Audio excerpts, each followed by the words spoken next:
Tom Shadyac directed this 86-minute comedy film that became a cult hit after its February 4th release in 1994.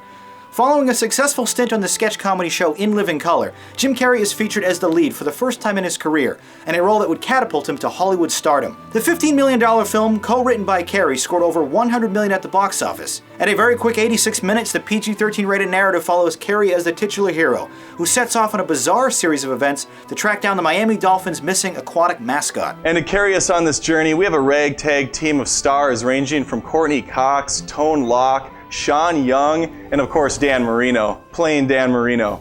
I don't really agree with his inclusion of this film. I don't know about you, Adam, but it felt completely out of place. It would have been better if they just kept him to a small cameo capacity. But it doesn't matter because Carrey steals every scene he's in anyways. Absolutely, Carrey is fantastic every single time he opens his mouth, which isn't necessarily when he's speaking. There's a bunch of scenes where Ace Ventura just runs around moving his lips and chin, the overly complicated Sherlock-like exposition where he's opening and closing the balcony door while shouting at the top of his lungs still makes me laugh to this day. He's not only a verbal comedian, if that's a thing, but he's also a very heavy physical comedian, much like Chris Farley. He's constantly jumping around, flailing his arms.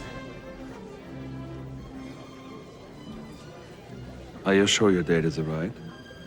It's been an awfully long time. Who, Tom? Oh, I'm sure he's fine.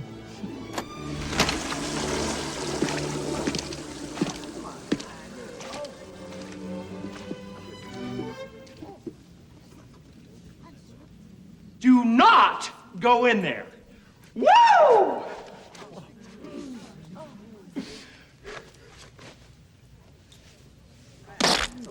Ace Ventura is extremely quotable. There's so many lines that I go back to over and over again. Laces out. Alrighty then. Let's see that again in instant slow-mo replay.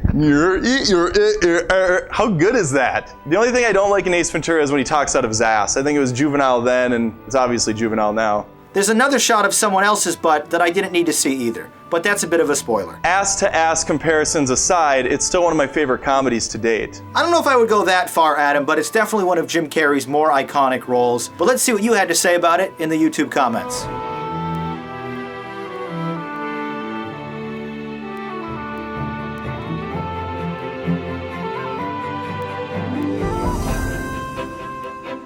A 10 from Adam, a 7 from the audience, as well as myself. The phrase most consistently used was that Jim carried the film, no pun intended, with his insane performance, which saved an otherwise lackluster script. First off, I think that pun was intended. Secondly, 7 out of 10 is too low for this. This established Jim Carrey's career. There's a reason this guy at one point in life was getting $40 million a picture. Well, I can see that you've made a strong argument, Adam, but still, I have to only rate this a cool.